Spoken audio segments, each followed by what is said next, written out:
मई का महीना और मध्याह्न का समय था। सूर्य की आंखें सामने से हटकर सिर पर जा पहुंची थीं, इसलिए उनमें शील न था। ऐसा विदित होता था मानो पृथ्वी उनके भय से थरथर कांप रही थी।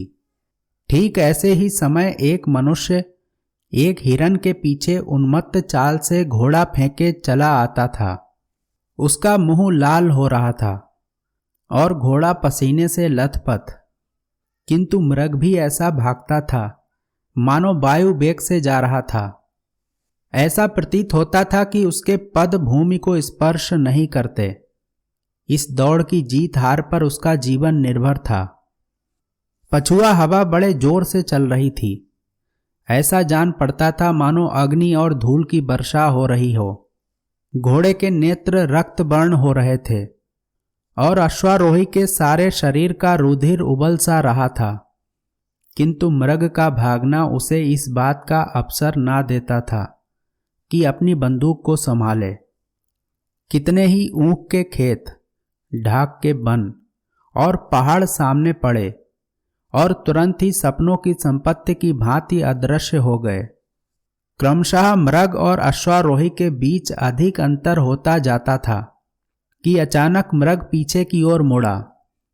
सामने एक नदी का बड़ा ऊंचा कगार दीवार की भांति खड़ा था। आगे भागने की राह बंद थी और उस पर से कूदना मानो मृत्यु के मुख में कूदना था। हिरन का शरीर शिथिल पड़ गया। उसने एक करुणा भरी दृष्टि चारों ओर फेरी, किंतु उसे हर तरफ मृत्यु ही मृत्यु दृष्टिगोचर होती थी। उसकी बंदूक से गोली क्या छूटी, मानो मृत्यु के एक महाभयंकर जय ध्वनि के साथ अग्नि की एक प्रचंड ज्वाला उगल दी। हिरन भूमि पर लौट गया। मृग पृथ्वी पर पड़ा तड़प रहा था और उस अश्वारोही की भयंकर और हिंसा प्रिय आंखों से प्रसन्नता की ज्योति निकल रही थी। ऐसा जान पड़ता था कि उसने असाध्य साधन कर लिया। उसने पशु के शव को नापने के बाद उसके सींगों को बड़े ध्यान से देखा और मन ही मन प्रसन्न हो रहा था कि इससे कमरे की सजावट दूनी हो जाएगी और नेत्र सर्वदा उस सजावट का आनंद सुख से भोगेंगे। जब तक वह इस ध्यान में मग्न था, उसको सूर्य की प्रचंड किरणों का लेश मात्र भी ध्यान ना था, किंतु ज्यों ही उसका ध्यान उधर फिरा, वह उष्णता से बिहल हो उठा और करुणापूर्ण आंखें नदी की ओर डालीं, लेकिन वहां तक पहुंचने का कोई मार्ग ना दिख पड़ा और ना कोई वृक्ष ही दिख पड़ा जिसकी छांव में वह जरा विश्राम करता। इसी चिंतावस्था में एक दीर्घकाय पुरुष नीचे से उछलकर कगारे के ऊपर आया और अश्वारोही उसको देखकर बहुत ही अचंभित हुआ। नवागंतुक एक बहुत ही सुंदर और हष्टपुष्ट मनुष्य था। मुख के भाव उसके हृदय की स्वच्छता और चरित्र की निर्मलता का पता देते थे। वह बहुत ही दृढ़ प्रतिज्ञ, आशा निराशा तथा भय से बिल्कुल बेपरवाह सा जान पड़ता था। मृग को देखकर उस सन्यासी ने बड़े स्वाधीन भाव से कहा, राजकुमार, तुम्हें आज बहुत ही अच्छा शिकार हाथ लगा। इतना बड़ा मृग इस सीमा में कदाचित ही दिखाई पड़ता है। राजकुमार के अचंभे की सीमा ना रही। उसने देखा कि साधु उसे पहचानता है। राजकुमार बोला, जी हाँ, मैं भी यही ख्याल करता हूँ। मैंने भी आज तक इतना बड़ा हिरन नहीं देखा, लेकिन इसके पीछे मुझे आज बहुत हैरान होना पड़ा। सन्यासी ने दयापूर्वक कहा, निस्संदेह तुम्हें दुख उठाना पड़ा होगा। तुम्हारा मुख लाल हो रहा है और घोड़ा भी बेदम हो गया है। क्या तुम्हारे संगी बहुत पीछे रह गए? इसका उत्तर राजकुमार ने बिल्कुल लापरवाही से दिया, मानो उसे इसकी कुछ चिंता ना थी। सन्यासी ने कहा, यहां ऐसी कड़ी धूप और आंधी में खड़े तुम कब तक उनकी राह देखोगे? मेरी कुटी में चलकर जरा विश्राम कर लो। तुम्हें परमात्मा ने ऐश्वर्य दिया है, लेकिन कुछ देर के लिए सन्याश्रम का रंग भी देखो। और वनस्पतियों और नदी के शीतल जल का स्वाद लो। यह कहकर सन्यासी ने उस मृग के रक्त में मृत शरीर को ऐसी सुगमता से उठाकर कंधे पर धर लिया मानो वह एक घास का गट्ठा था, और राजकुमार से कहा, मैं तो प्रायः कगार से ही नीचे उतर जाया करता हूँ, किंतु तुम्हारा घोड़ा संभव है ना उतर सके। अतएव 1 दिन की राह छोड़कर 6 मास की राह चलेंगे। घाट यहाँ से थोड़ी ही दूर है और वहीं मेरी कुटी है। राजकुमार सन्यासी के पीछे चला। उस सन्यासी के शारीरिक बल पर अचंभा हो रहा था। आध घंटे तक दोनों चुपचाप चलते रहे। इसके बाद ढालू भूमि मिलनी शुरू हुई और थोड़ी देर में घाट आ पहुंचा। वहीं कदम्ब कुंज की घनी छाया में, जहां सर्वदा मृगों की सभा सुशोभित रहती, नदी की तरंगों का मधुर स्वर सर्वदा सुनाई दिया करता, जहां हरियाली पर मयूर थिरकते, कपोतादि पक्षी मस्त होकर झूमते, लता द्रुमादि से सुशोभित सन्यासी की एक छोटी सी कुटी थी। सन्यासी की कुटी हरे भरे वृक्षों के नीचे सरलता और संतोष का चित्र बन रही थी। राजकुमार की अवस्था वहां पहुंचते ही बदल गई। वहां की शीतल वायु का प्रभाव उस समय ऐसा पड़ा जैसा मुरझाते हुए वृक्ष पर वर्षा का। उसे आज विदित हुआ कि तृप्ति कुछ स्वादिष्ट व्यंजनों ही पर निर्भर नहीं है और ना निद्रा सुनहरे तकियों की ही आवश्यकता रखती है। शीतल मंद सुगंध वायु चल रही थी। सूर्य भगवान अस्पताल को प्रयाण करते हुए इस लोक को त्रसित नेत्रों से देखते जाते थे और सन्यासी एक वृक्ष के नीचे बैठा हुआ गा रहा था, ऊधो कर्मन की गति न्यारी। राजकुमार के कानों में स्वर की भनक पड़ी। उठ बैठा और सुनने लगा। उसने बड़े बड़े कलावंतों के गाने सुने थे, किंतु आज जैसा आनंद उसे कभी प्राप्त नहीं हुआ था। इस पद ने उसके ऊपर मानो मोहिनी मंत्र का जाल बिछा दिया। वह बिल्कुल बेसुध हो गया। सन्यासी की ध्वनि में कोयल की कूक सरीखी मधुरता थी। सम्मुख नदी का जल गुलाबी चादर की भांति प्रतीत होता था। कूल द्वय की रेत चंदन की चौकी सी दिखती थी। राजकुमार को यह दृश्य स्वर्गीय सा जान पड़ने लगा। उस पर तैरने वाले जल जंतु ज्योतिर्मय आत्मा के सदृश देख पड़ते थे, जो गाने का आनंद उठाकर मत्त से हो गए थे। जब गाना समाप्त हो गया, राजकुमार सन्यासी के सामने बैठ गया और भक्ति पूर्वक बोला, महात्मन, आपका प्रेम और वैराग्य सराहनीय है। मेरे हृदय पर इसका जो प्रभाव पड़ा है वह चिरस्थायी रहेगा। यद्यपि सम्मुख प्रशंसा करना सर्वथा अनुचित है, किंतु इतना मैं अवश्य कहूँगा कि आपके प्रेम की गंभीरता सराहनीय है। यदि मैं गृहस्थी के बंधन में ना पड़ा होता तो आपके चरणों से पृथक होने का ध्यान स्वप्न में भी ना करता। इसी अनुरागावस्था में राजकुमार कितनी ही बातें कह गया, जो कि स्पष्ट रूप से उसके आंतरिक भावों का विरोध करती थीं। सन्यासी मुस्कुराकर बोला, तुम्हारी बातों से मैं बहुत प्रसन्न हूँ और मेरी उत्कट इच्छा है कि तुमको कुछ देर ठहराऊं, किंतु यदि मैं जाने भी दूं तो इस सूर्यास्त के समय तुम जा नहीं सकते। तुम्हारा रीवा पहुंचना दुष्कर हो जाएगा। तुम जैसे आखेट प्रिय हो, वैसा ही मैं भी। कदाचित तुम भय से ना रुकते, किंतु शिकार के लालच से अवश्य रहोगे। राजकुमार को तुरंत ही मालूम हो गया कि जो बातें उन्होंने अभी अभी सन्यासी से कही थीं, वे बिल्कुल ही ऊपरी और दिखावे की थीं और हार्दिक भाव उनसे प्रकट नहीं हुए थे। आजन्म सन्यासी के समीप रहना तो दूर, वहाँ एक रात बिताना उसको कठिन जान पड़ने लगा। घर वाले उद्विग्न हो जाएंगे और मालूम नहीं क्या सोचेंगे। साथियों की जान संकट में होगी। घोड़ा बेदम हो रहा है। उस पर 40 मील जाना बहुत ही कठिन और बड़े साहस का काम है। लेकिन यह महात्मा शिकार खेलते हैं। यह बड़ी अजीब बात है। कदाचित यह वेदांती हैं, ऐसे वेदांती जो जीवन और मृत्यु मनुष्य के हाथ नहीं मानते। इनके साथ शिकार में बड़ा आनंद आएगा।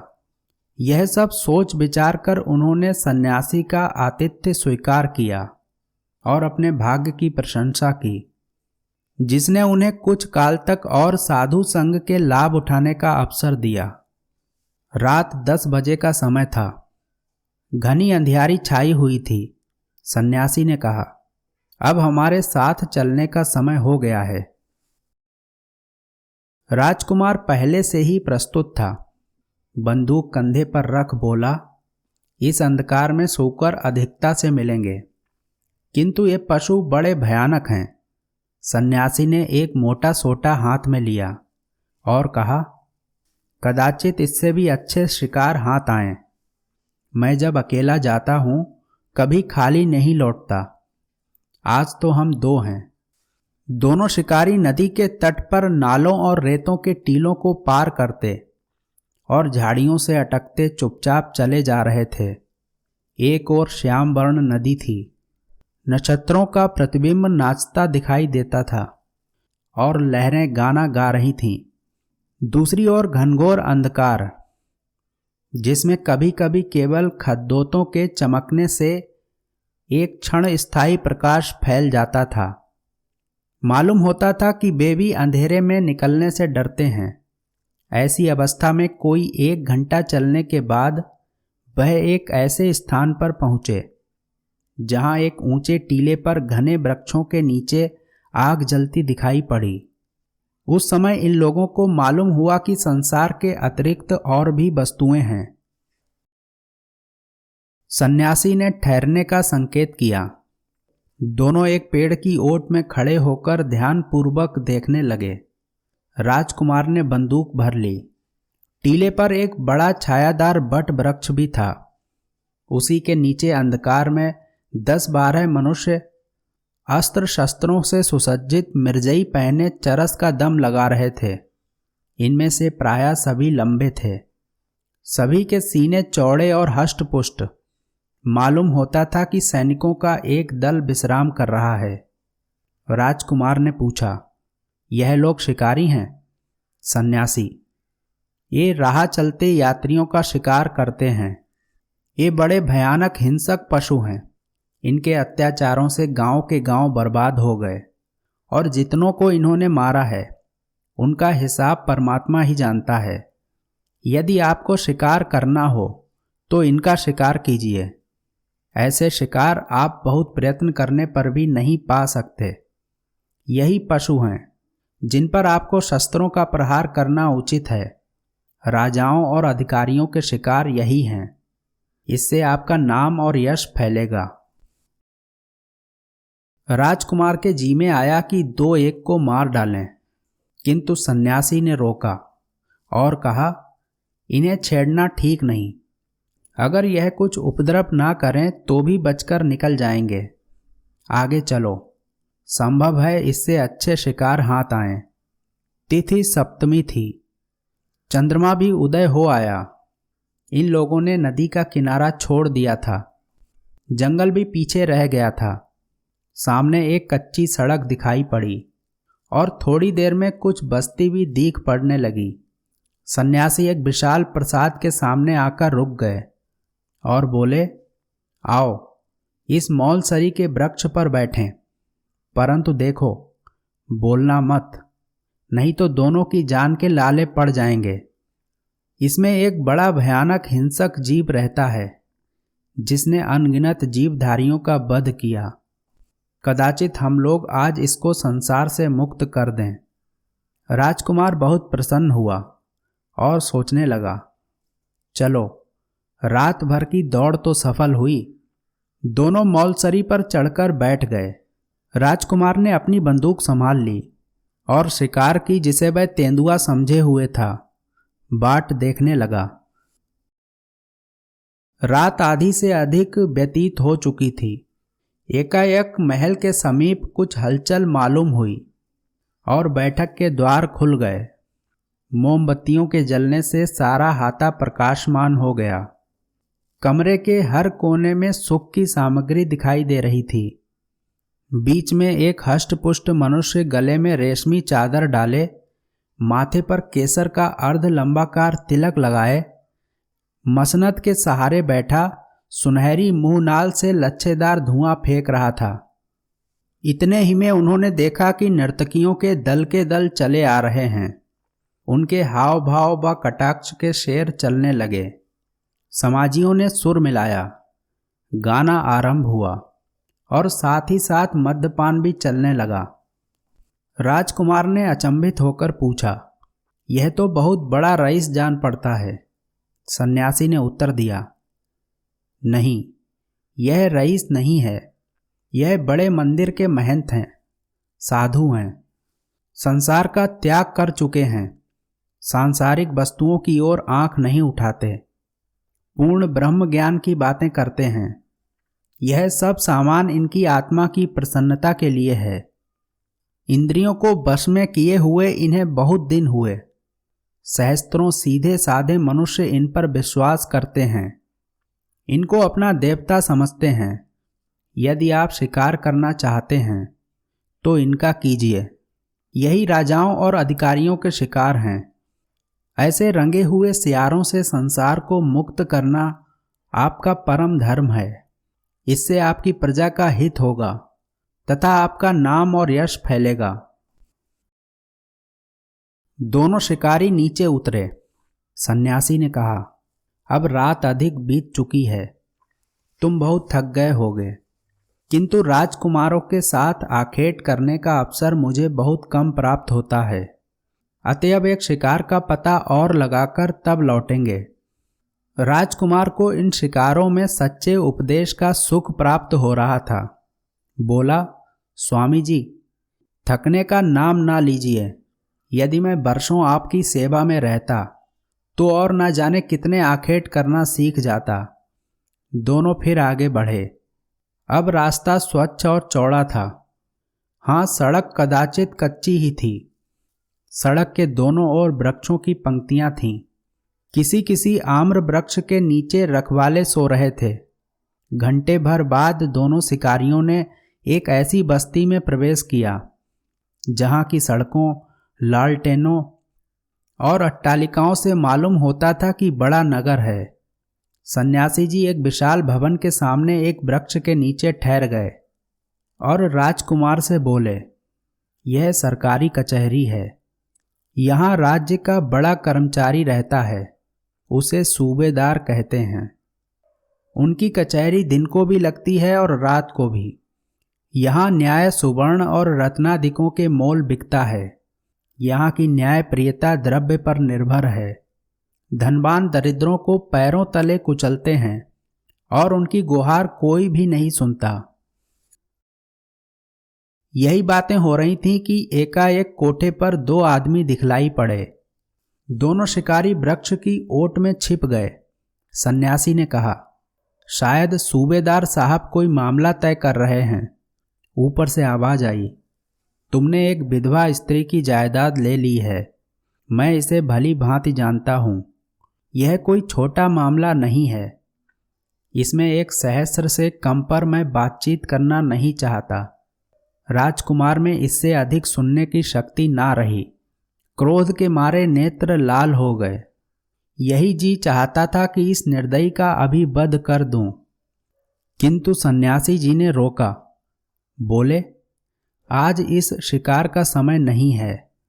यदि आप ढूंढेंगे तो ऐसे शिकार बहुत मिलेंगे। मैंने इनके कुछ ठिकाने बतला दिए हैं। अब प्रातःकाल होने में अधिक विलंब नहीं है। कुटी यहाँ से अभी 10 मील दूर होगी। आइए शीघ्र चलें। दोनों शिकारी 3 बजते बजते फिर कुटी में लौट आए। उस समय बड़ी सुहावनी रात थी। शीतल समीर ने हिला हिलाकर वृक्षों और पत्तों की निद्रा भंग करना आरंभ कर दिया था। आध घंटे में राजकुमार तैयार हो गए। सन्यासी में अपना विश्वास और कृतज्ञता प्रकट करते हुए उनके चरणों पर अपना मस्तक नवाया और घोड़े पर सवार हो गए। सन्यासी ने उनकी पीठ पर कृपापूर्वक हाथ फेरा, आशीर्वाद देकर बोले, राजकुमार, तुमसे भेंट होने से मेरा चित्त बहुत प्रसन्न हुआ। परमात्मा ने तुम्हें अपनी सृष्टि पर राज करने के हेतु जन्म दिया है। तुम्हारा धर्म है कि सदा प्रजापालक बनो। तुम्हें पशुओं का वध करना उचित नहीं। दीन पशुओं के वध करने में कोई बहादुरी नहीं, कोई साहस नहीं। सच्चा साहस और सच्ची बहादुरी दीनों की रक्षा और उनकी सहायता करने में है। विश्वास मानो, जो मनुष्य केवल चित्त विनोदार्थ जीव हिंसा करता है, वह निर्दयी घातक से भी कठोर हृदय है। वह घातक के लिए जीविका है, किंतु शिकारी के लिए केवल दिल बहलाने का एक सामान। तुम्हारे लिए ऐसे शिकारों की आवश्यकता है जिसमें तुम्हारी प्रजा को सुख पहुँचे। निशब्द पशुओं का वध ना करके तुमको उन हिंसकों के पीछे दौड़ना चाहिए जो धोखाधड़ी से दूसरे का वध करते हैं। ऐसे आखेट करो जिससे तुम्हारी आत्मा को शांति मिले, तुम्हारी कीर्ति संसार में फैले। तुम्हारा काम वध करना नहीं, जीवित रखना है। यदि वध करो तो केवल जीवित रखने के लिए। यही तुम्हारा धर्म है। जाओ, परमात्मा तुम्हारा कल्याण करें।